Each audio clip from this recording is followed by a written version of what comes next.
And good morning, everybody. Welcome, Hot Takes Goodman and Haertl. Once again, I don't know how we are matching. We don't call each other to see what we just don't. And you talk about random colors. Mm-hmm. It's just weird.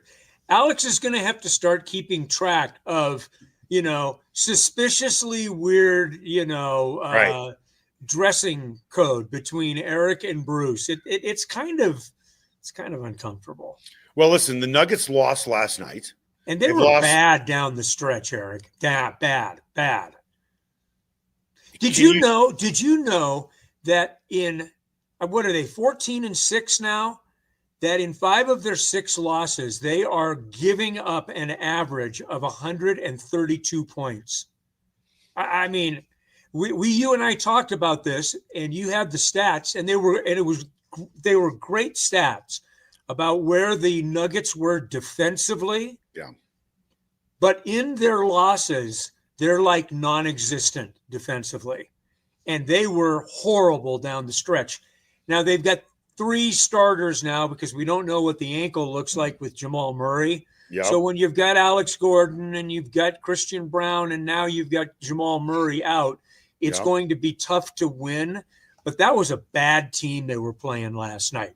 Dallas showed no signs of being ready to come in and win a game like they did last night. They scored 13 of the last 17 points. They had a little 9-0 run and took a game that was like a 1-point game back and forth. Hell, the Nuggets went about 4 minutes without scoring a point. It was brutal to watch. Anyway. Yeah. Well, here's the bright side to it, if you want to find a bright side in it. Spencer Jones, who most people probably didn't know a lot about before the start of the season. Yeah. Dude pours in 28. And then has the comment of the year so far. We got out ahead and we took our foot off the gas. At least good for him for admitting that part out loud. I thought that David Adelman's remarks afterwards were interesting. He said, look at the number of personal fouls that we committed. I don't hear coaches say that, but it was an indicator. They only had 11, by the way, 11 in an NBA game. So he was basically saying we weren't up in them defensively. Yeah. We didn't make them feel us, not to sound like Michael Malone from an era gone by, but that was really the case last night. There was just too much willingness to trade baskets with the team, frankly, that even though they're offensively challenged, and I was looking at some of the metrics for the Mavs, they are offensively challenged. I mean, I think they're way down the numbers in terms of points that they score per game. But when you look at the guys that they've got, Nembhard and Bragg, and they've got some guys that can score, and Thompson, and they scored down the stretch when they had to. And I feel badly for Nikola Jokic at this point, who is trying to do an awful lot of things with not too much around him. Well, let's be fair here, Bruce. I think you're being a little critical. Did you not watch the same game I did in which Nowitzki, Kidd, and Mark Aguirre all went off in that game for them? Well said. Well, I miss Dirk Nowitzki, by the way. Yeah. Every time whenever Dallas comes to town or I think of the Mavericks, I mean, well done on Mark Aguirre, the Chicago guy you are, goes with the DePaul guy. But Dirk Nowitzki, to me, I think Dirk Nowitzki was the first foreign player that I really fell in love with, just the way that he played the game. Detlef Schrempf was a guy like that in Seattle. Remember Detlef Schrempf? I do. He was a really good, hard-nosed playing guy that could score. But Dirk Nowitzki finishes out probably as a top 20, top 25 guy in NBA history. Yeah. He was a guy and he had a shot that was so unique and very difficult to block. And so he had that kind of legacy where he had that kind of shot that no one had really seen before. So anyway, we digress, but I don't know, man. Nuggets have got some issues right now. And I'm saying that as a guy watching a 14-6 team. They're off to a nice start. I mean, it's not like they don't have elements of depth that make them a very intriguing team, but they got to get healthy, Eric. Yeah. Well, fortunately, there's still plenty of time to go. Yeah, there is. No question. And they're finding out that if you need a little scoring punch, Spencer Jones could be a guy at least every once in a while. Yeah, I would agree. Listen, at the end of the day, okay, not every guy, but there are plenty of guys in the league that can have big nights, and they're never going to be great players in the league. Yeah. No, you're right. But going 11 for 15, 28 points. Yeah, that's nice. Hitting a ridiculous amount of threes as a small forward. And he defends. I mean, he at least defends. So that's good. So with all of that said, even if you're going to be a bench guy your entire career, bench guys don't put up 28 in an NBA game. Yeah. Their issue isn't their bench guys right now.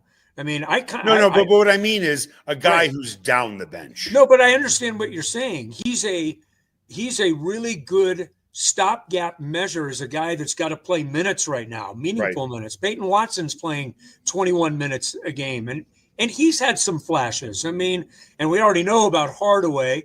Bruce Brown wasn't particularly good last night, I didn't think, but they've got all of those elements. I mean, they've got those elements. They're not elements that you can take and say, okay, we need you to play, instead of playing 12 to 15 or 17 minutes, now we need you to play 22 to 26 minutes. They're not those kinds of elements. But like you said, it's a long season. The problem is that Oklahoma City is full throttle. Yep. They're just full throttle. They're like the Oklahoma City is like the Avs are in the NBA to what the Avs are in the NHL right now. And if you blink on them, you're going to be 8 or 9 games back before you know it. Anyway, I rest my case. I want to tell you about Roller Auction, the leader in Colorado auctions for over 45 years.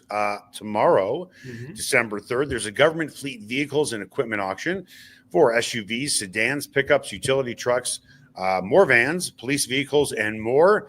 The bidding is started online at rollerauction.com. And don't forget to go to rollerauction.com to learn about great upcoming auctions. Get what you want at the price you want from the comfort of your own home. Don't have to go in. Do everything online. Go to Roller Auction today. Time now for the lead. The lead is presented by Smokin' Dave's Barbecue. It is not just the best barbecue in town, it is one of the best restaurants in town. You can find Smokin' Dave's Barbecue off 36th and Pecos. Denver Broncos are currently the number 2 seed in the AFC after New England beat up the Giants last night. Pat's record now 11-2. They're the number 1 seed in the AFC playoffs. Broncos' remaining schedule is at the Raiders, home against the Packers, home against the Jaguars, at the Chiefs, and home against the Chargers. Patriots, this is their schedule. They do have a 1-game lead in the win column because they're 11-2. The Broncos are 10-2. Here's the Broncos schedule. Here's the Patriots schedule for their remaining games. Home against the Bills, but they're on their bye week right now. On the road against the Ravens with Lamar Jackson. On the road against the Jets as well, and then they take on the Dolphins. Let's start with this. You want to start with how the Patriots looked last night, even though it's only 1 game and it's not against a very good team, although it is a common opponent. Yeah, it is. Or do you want to talk about the remaining schedule or how they looked last night? Where do you want to begin? I'm all right with where they looked last night and what we take from it. Here's what I take. Drake Maye is firing on cylinders. He's playing at a high level. He's not playing hurried. He's playing a thinking man's game, but with talent. He's a talented player. He's not trying to do things that he can't do. He's taking a lot of what the defense is giving him, and he has played extremely well. The Patriots are a good football team that have been helped tremendously by a last place schedule, but it doesn't make it. But I'm not gonna go there on that because you can make the argument that the Broncos have gotten a little fat themselves on a 3rd place schedule. All you can do is play the games that you have to play each and every week. The Patriots have something going with Mike Vrabel who has changed, obviously, the culture very quickly in New England and in Foxborough. But this is a good football team that believes in itself, and they've won 10 straight games, Eric. I mean, we've had this conversation about the Broncos all season long. I'm not saying that you can go apples to apples and comparing the Patriots to the Broncos, but pretty damn close, right? Maybe, I don't know, a Kiwi to a Kiwi. Maybe that's the comparison that we can make. I don't know, but they're probably pretty similar teams in terms of emerging and all of a sudden leading now the AFC. Okay, with that, here's my takeaway. I don't watch a lot of Patriots games. Right. I've watched a few here and there, but I watched the game last night start to finish. Maye is as poised of a quarterback at that age as most quarterbacks I've seen. Right. He is poised and he is accurate. He never looked rattled. Now, we could talk about the Patriots playing a last place schedule. Fine. They can play every team twice who finished in last place last year, and that could be used as an argument against them compared to the Broncos who have played a third place schedule. But let's just call it apples to apples. They played a common opponent. And one game was an absolute struggle in Denver, and the other one, the Giants got blown out on the road, in which that game was never close. It was never in doubt. And quite frankly, it looked really easy. Yeah. And by the way, Jackson Dart did play in both games. Malik Neighbors didn't play in either of those games. And let's not run down Scadaboo played. Scadaboo's a nice player. He isn't the difference maker, which the Broncos had to score a couple thousand points in the fourth quarter. Yeah. I mean, the irony is, I think the one thing right now that gives the Broncos the edge in a tie situation is the fact that the opponent. Yeah, the Patriots lost to the Raiders in the opening game of the season, which is just almost hard to believe. I guess the fallback would be, well, it was the beginning of the season. And, okay, but everybody plays their game at the beginning of the season. So I like the Patriots. I like the Patriots a lot. I mean, I would say that the Patriots have the inside track. Yes. Not just because they've got one more win in the win column right now. I like their remaining schedule. I think is more forgiving. We don't know about. I mean, the Bills are 8-4, but I don't think that they're quite the team that they were a year ago. They're still with Josh Allen, a team that you got to deal with. The Ravens are on a little bit of a heater right now. Yep. So obviously that's going to be a tough one, but they should win the rest of their games. They've got 2 difficult games. The Broncos, I think you can make the argument, have 4 difficult games to play. I mean, plain and simple. But they've got one against the Raiders that they should be able to win if they play well this week. And then after that, you're playing basically 4 playoff caliber type of teams. The Chiefs may not be by the time that you get to them at Christmas in Kansas City, but those other teams, the Packers, the Packers are I think the second or third betting favorite right now in the NFC to reach the Super Bowl. So you're going to be playing good teams down the stretch. And frankly, I think that that's good for the Broncos. I don't think this schedule could set up any better for the Broncos. I agree. They have to play 4 teams outside of the Raiders that all have a shot to be in the playoffs. Right. Packers will be there. I think the Jaguars will likely be there. I think the Chargers will likely be there. And then in the game, one of these things doesn't look like the other. The Chiefs are the team that might not make the playoffs. And then, as I just mentioned a minute ago, the Bills are going to be a tough out. I understand that game is at home for New England. Right. Yeah. They get the bye week. They have 2 weeks to prepare for their big rival. Right. I mean, everything falls in their favor, not to mention that the Patriots certainly have one leg up in the win column. I'm not saying the Broncos can't go to New England and win. I'm not suggesting that at all. Right. But to your point, the Patriots, I don't want to say have an easier road, but, one game up, and it is an easier schedule. They don't get the Dolphins, No. and they don't get the Jets. Right. They do get the Raiders. So if they beat the Raiders, fine. Now they're tied. Let's see what happens moving Although, forward. Alex, not Alex, excuse me, Eric, let me ask you a question here. Do you feel better about I know the answer to this before I'm asking it. How much better do you feel about the Broncos being able to go to New England, where we've all been before in the same scenario, the Broncos going to play New England in a playoff game? Gee, that sounds familiar. Mm-hmm. But how much better do you feel about the Broncos going to New England to play the Patriots than you did a year ago at this time, potentially, about the Broncos going to Buffalo to play the Bills? Look at how much better suited the Broncos are to be a playoff team on the road in a place like New England in the middle of January. You know what? Sign me up for that. Okay, I'm fine with it. I'll sign you up for that. Sure. What travels well in the playoffs? Defense and what else? Running game. Feel good about R.J. Harvey being a bowling ball and ripping off some tough yards and 3rd and 2 and 3rd and 3. How about Jaleel McLaughlin? You feeling good about that? Because I'm not. I'm feeling good about the defense. I'm not feeling good about running the ball. And I'll tell you this: we have known this for years. When Mike Vrabel coached the Tennessee Titans, they never truly had a great quarterback for him. Consecutive seasons. But what were they always great at? Fundamentally sound defense. Mm-hmm. This team does not miss tackles. And when they have a shot to take at you, just ask, I don't know, Jackson Dart. Yeah. And by the way, and I wish Jackson Dart would wise up and listen to a guy with a history of concussions like Troy Aikman had, where Troy Aikman is imploring this kid, protect yourself.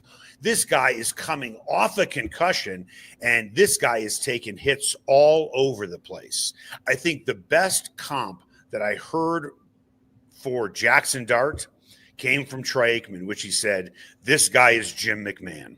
Interesting, yeah. Takes every type of risk imaginable, will sacrifice his body all over the field, and Jim McMahon's career was a shell. People of what it maybe could have been. Oh, right. Because you can make the case, forget about he didn't mind taking hits. He was eager to take hits. And if you're wondering why Jackson Dart fell, if that's what you want to call it, fell in the first round, he fell in the first round because of what we saw yesterday. Yeah. Because he doesn't mind contact. So, yeah, you have two tough guys in Cam Scattaboo and Jackson Dart, and neither of those guys are going to complete a lot of full seasons because of the way they play. So you'll win games with them. The question is, will you get 17 a season? Yeah. The problem is they're not even winning games with them. I mean, right. With respect to what the Giants are doing or trying to do, they're not winning football games, and they've had them. But I will get back to the Broncos situation, and you bring up the question with the running game, and it's a fair question.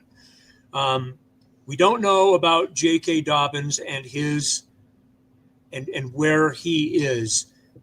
I thought that Sean Payton was interesting last week, answering a question in totally unsolicited fashion. It wasn't a question directly about J.K. Dobbins. It was just a question about players in general and their availability. And he brought up the possibility of J.K. Dobbins returning to the lineup. Now, he's on injured reserve. I don't think he could be back until week 16. So you've got that one looming. But even without that, because your question is fair and it comes from a good place. Over the last 2 weeks, no one in their right mind could look at the way that the Broncos have run the ball or not run the ball and be comfortable with trying to go and assert themselves on the ground in a January playoff game in bad weather in the Northeast. We all know how it's going to look, for instance, in Foxborough. Now, the thing is, if the Broncos get to that point, that's going to be pretty good because that's more than likely a number 1 and number 2 seed seeing each other late in the playoffs, which would indicate a chance to go to the Super Bowl for both teams. But I like the way, I will say this, even though there are questions in the ground game right now, and they are sputtering at this particular moment, I like the makeup of the Broncos. You and I talked about this ad nauseum yesterday, intelligently ad nauseum, but, we talked about it a lot. This is a football team that is made to win because they believe it. And they do have the demonstrated ability of winning close football games. I like the Broncos in virtually any matchup against a team in the AFC this point. We'll see about the NFC. We're going to get to look at the Packers. We're going to get to see the Jacksonville Jaguars. We're going to get to see some teams that are going to challenge them in different ways. No question about it. But my point is this. I think that they are so much better suited because they went to Buffalo and frankly got their asses kicked last year. But you've got that experience now. You've got the experience of winning games, the belief in one another. Without being silly or altruistic about all of this, they have the feeling that they can beat anyone that they play, and that includes the New England Patriots. Let's just look at what potentially fate has in store. Sure. And how things are lining up potentially for the Broncos. Fate does not determine who's going to win. You can make the case if you believe in destiny, it does, right? Let's look how this sets up from 10 years ago. Who were the top 2 seeds in the AFC in 2015? Oh, that's right. It was the Broncos against the Patriots. Where's that AFC championship game played? Well, it just happened to be played in Denver. Right. Where's the Super Bowl being played? Where was it 10 years ago? Oh, that's right. Santa Clara, California. I'm not saying it's going to happen, but it seems to potentially be lining up that way. And we will see if the outcome is the same. With that, I was thinking about this watching Drake Maye last night, looking at the quarterback class from a couple of years ago. Does this draft class of quarterbacks that is incredibly young have a chance to be a top 3 quarterback class of all time? So I looked it up and looked at all the quarterback classes, and I was surprised with the answer I came up with in my own head. What is it? You don't want to know what goes on in my head. Ever wondered where city and county fleet vehicles go when they retire? Now's your chance to find out and score big. Imagine driving away with a great deal on a reliable vehicle. For over 45 years, Roller Auction has been the trusted source for government fleet vehicles and equipment. Trucks, SUVs, sedans, and more, all selling to the highest bidder. Don't miss out. Visit roller.bid/hot takes to get auction updates today. Your next vehicle could be just a click away. Everyone has their favorite barbecue spot. Mine, Smokin' Dave's Barbecue and Brew. My favorites, slowly smoked ribs, smoked corned beef Reuben, smoked meatloaf with a portobello balsamic cream sauce. Don't forget about Smokin' Dave's 16-hour smoked brisket and pork with one of their 4 homemade barbecue sauces. Great sides, you bet. Barbecue beans made with pork and brisket and their southern corned bake. Man, you gotta try it. Plus, they have amazing non-barbecue entrees on the menu. Go where I go, Smokin' Dave's Barbecue and Brew in North Denver. Ferguson's Heating and Cooling is the best in Denver, and their customers agree. Ferguson's has 165 5-star Google reviews, and here's one from Betsy. Highly professional, prompt, and honest. I switched to Ferguson's when I became aware my former company was trying to sell me a whole new system I didn't need. Ferguson's is an honest, working, family-owned business that'll give you a fair price, the highest quality parts and equipment, and they always show up on time. You can trust the Ferguson family like you trust your own family. Go to fergusonsheatingandcooling.com. Everyone has their favorite sports bar. Mine, the Sportsbook Bar and Grill in Highlands Ranch, DTC, and now in Parker. All their locations are everything a sports bar should be. An upscale menu with 12 different burgers, outstanding wings, and my favorite, the Philly cheesesteak egg rolls. They've got every game on the NFL Sunday Ticket, MLB Extra Innings, NHL Center Ice, NBA League Pass, plus soccer, rugby, and UFC. Sportsbook, great hangout bar, great for private parties. The Sportsbook Bar and Grill in Highlands Ranch, DTC, and now in Parker. They are the sports bar. Here's another great promotion from Sasquatch and Wildcard Casinos in Blackhawk. On December 13th, it's their annual holiday auction for a pair of Super Bowl tickets, tools, jewelry, electronics, toys, and kitchen appliances. Earn auction currency with every locked-up jackpot, players' points, or a daily cash drawing. There's so many ways to earn currency, and the more you play, the more you'll be able to bid and win what you want at their auction. So get up to Sasquatch and Wildcard Casinos and start stacking your auction currency today. Ever wondered where city and county fleet vehicles go when they retire? Now's your chance to find out and score big. Imagine driving away with a great deal on a reliable vehicle. For over 45 years, Roller Auction has been the trusted source for government fleet vehicles and equipment. Trucks, SUVs, sedans, and more, all selling to the highest bidder. Don't miss out. Visit roller.bid/hot takes to get auction updates today. Your next vehicle could be just a click away.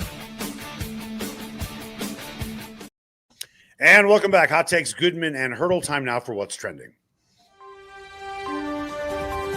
What's trending on Hot Takes with Goodman and Haertl? Brought to you by Mile High Sports.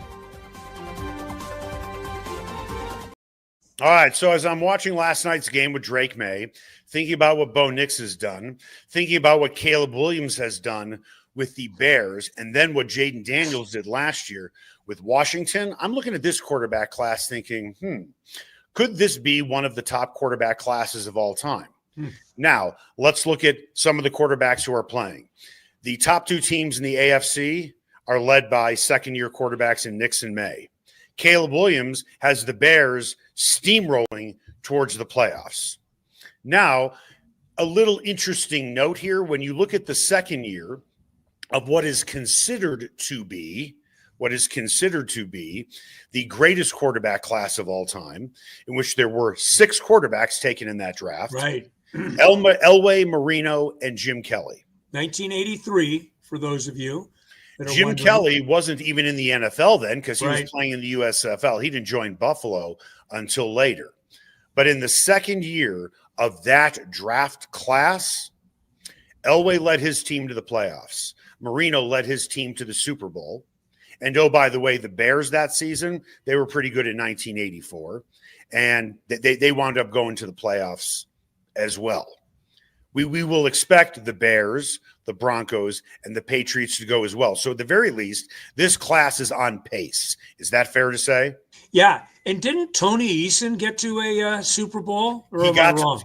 Yes, Tony Eason got to the Super Bowl the following year. That's right. In which I'm watching last night's game, growing up a Bears fan, thinking, I love those retro uniforms. Yes. Yeah. Because all I remember is Dan Hampton and Richard Dent and Mike Singletary standing over Tony Eason after almost every offensive snap. Yeah, and Ken O'Brien was the one that is so easy to forget, but who was really damn good. Yep. Really a good football player. Yeah, that 83 class is like, I mean, that's kind of like on the hill far away up into the clouds. It's kind of that magical that magical class that they make documentaries out of, but it's good to have a class to compare it to. You know, I mean, I'd be pretty hesitant to compare. I'll give you a class.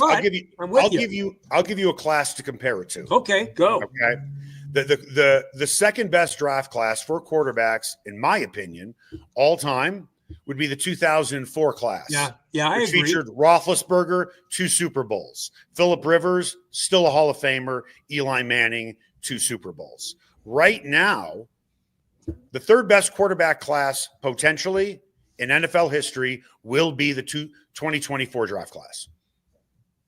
No one, they are third. They would be a solid third because there is a chance that one of these guys, talking about whether it's Nix, whether it is May or Caleb Williams, one of them, the odds are at least one of them will make it to the Super Bowl this year.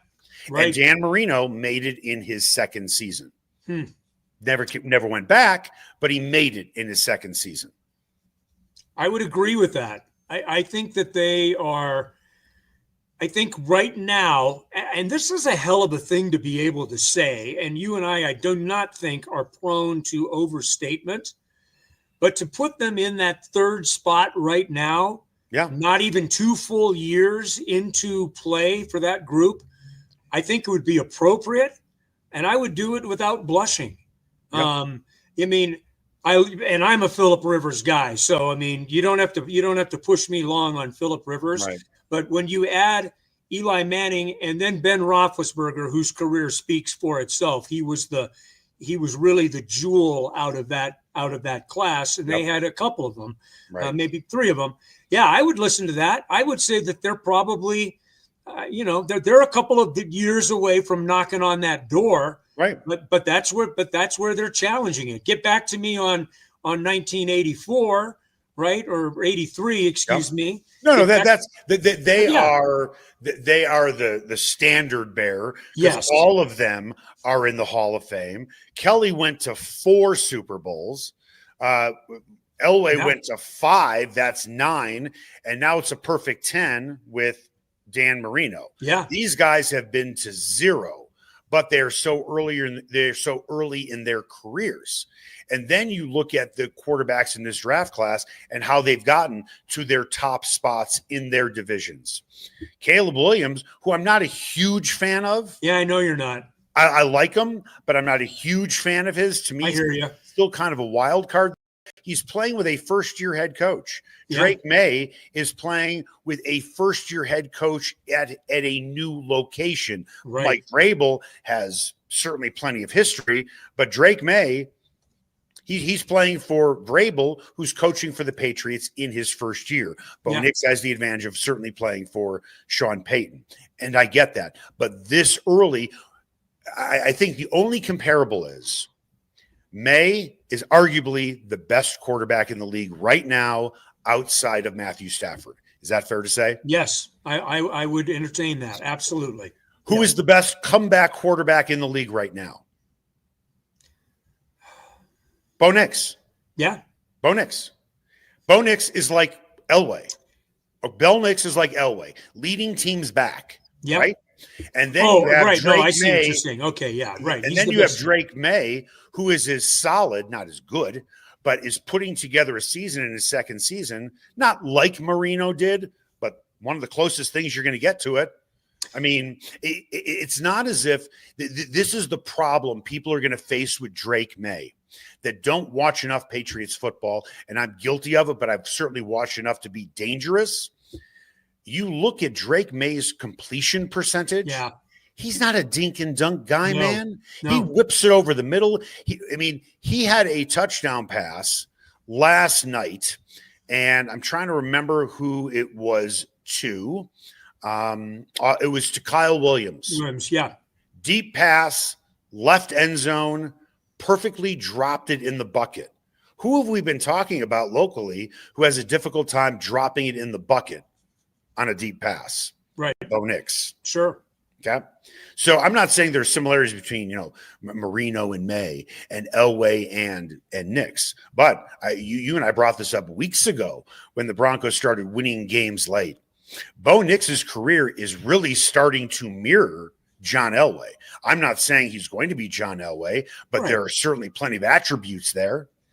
Yeah. Yeah. It was interesting that Bo, the comparison was made by no less of a source than Vance Joseph in a podcast a week ago during the bye, and Bo was like not wanting any of that kind of. He was very quick to put the kibosh on that comparison, but for those of us that remember Elway and the way that he played, the way that he came to maturity, especially his competitive maturity, there are very similar timelines, right? The ways that they're doing it, the fourth quarter comebacks, the 2-minute drills, taking it to the edge, winning games at the end, the wavering belief that a team has in their leader and their quarterback. All of those things are very similar between John Elway and, I mean, even John Elway will acknowledge the similarities between he and what Bo Nix has started out his career. But when you look at this class in total, Eric, I would agree with you. When you talk about Maye, Nix, and Jalen Daniels, you've got three guys that are well beyond intriguing at this point. Yeah. You've got demonstrated ability from those three guys. Jalen Daniels has done it. Bo Nix is doing it. Drake Maye is doing it. Caleb Williams, I'm with you. I'm not quite as sold as others are on Caleb Williams. They're a +6 in their point differential, but you know what? The Bears are winning football games, and Caleb Williams is leading this football team. So I'll take a little wait and see on Caleb Williams. I'll take a little wait and see on Penix in Atlanta. And J.J. McCarthy, I'm not sold on yet, but it's still early in the game with him. He's had some injury issues and stuff like that, and it's not working out the way that he wanted to in Minnesota. But you've got some guys in this class that I think are going to be around for a long time if they stay healthy and are going to stay around a long time winning football games in this league. I am not going to suggest that Bo Nix is going to be better than John Elway. No. However, a year and a half into both of their careers, Bo Nix is a better quarterback. Yeah. I mean, and here's the reason why. Because people say, well, look how athletic, Elway was. Are you telling me that Bo Nix is that far of a drop-off from John Elway when it comes to being athletic? I wouldn't. Would you? No, not at all. But to me, here is the deciding factor why I would make this comparison. 2 years into, and I'm not going to go by stats because it was a different game. Totally different game. That's right. John Elway, people forget, he had 300 touchdown passes, which is great. Also had 226 interceptions. Yeah, totally different game. They were willing to accept interceptions at that particular time in the pass game. Now it is, of course, you don't turn the ball over. But anyway, regardless. His Bo Nix doesn't make a lot of mistakes. No. John Elway made lots of mistakes because he was a gunslinger. He didn't mind forcing it into double or triple coverage. And there were more than a few times because of his arm strength, he was able to do it. But when it comes to taking sacks, there's zero comparison between the two. Who's smarter with the football in terms of getting rid of it? Who's smarter about putting it into really tight windows? Bo Nix is smarter than John Elway. And oh, by the way, both just happen to be the sons of coaches as well. Yeah, isn't that something? No question about it. Bo Nix is obviously a remarkably, I think the year that he's had this year, where there have been some doubts and there have been some speed bumps, but he continues to just plow through it and come out on the other side, makes him an even more intriguing player than he was last year, because he's having those second year bumps, but he's sitting there at 10-2. Right. And there are, I'm not going to say haters for Bo Nix. Yep. I don't think there's haters for Bo Nix. I think that there's still non-believers for Bo Nix. And you know what? That's okay. I mean, he's still early on in his career, but I don't think there are many quarterbacks at this point in the NFL, this point, that I would trade Bo Nix for based on the type of quarterback that he is for this team, for this system, for this coach. It's a good situation. The argument for Elway, and there could be a million arguments for Elway over Nix, but the main argument would be when you strictly look at records, the Broncos have more talent around Nix than they did with John Elway. And I say that grinding my teeth because, when I talk to Broncos fans, about Elway and the Broncos back in the 1980s? Well, the reason why I didn't win more Super Bowls in the 1980s is because it was John Elway, and who else did he have? Well, I'm sorry. I think Carl Mecklenburg would like to say, hold my beer. Mm-hmm. And some other players on defense who were great, not good, great players. They did have talent, but defensively, the Broncos better than the teams in the 1980s for sure. Whose running game is better, the 80s running game or the Broncos running game?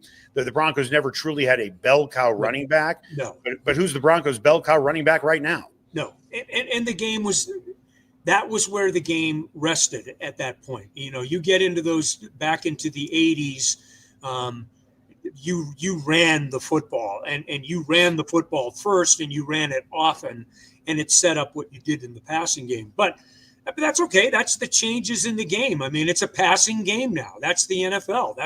That's what it is. Is there that much of a difference to you between Maye and Nix, or is Maye just now ahead?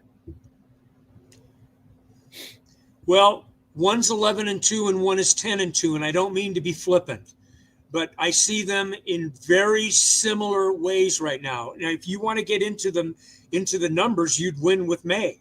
I mean, he has a higher completion percentage. He's not throwing a lot of interceptions. He's throwing for more yards. I mean, watching the Patriots offense, and I understand it was against the Giants defense, right? But the Broncos also played the Giants defense. Yeah, they did. And they played them at home too. Yeah. Watching the Patriots offense, it was just like bang, bang. Well, it was clinical. Bang, bang. It was That's clinical. right. The Broncos were frantic, and they still scored 33 or 35, whatever the number it was, but it was frantic. The Patriots looked better doing it because they were just they got out to the early lead. Then they were able to just kind of pick away and they went ahead and won a relatively easy football game. So it looked the part. There's no question about it. Yeah. I mean, if you look at the way that if you're going to just look at 60 minutes of football, which I think is somewhat dangerous to do, but you can compare and contrast. Yep.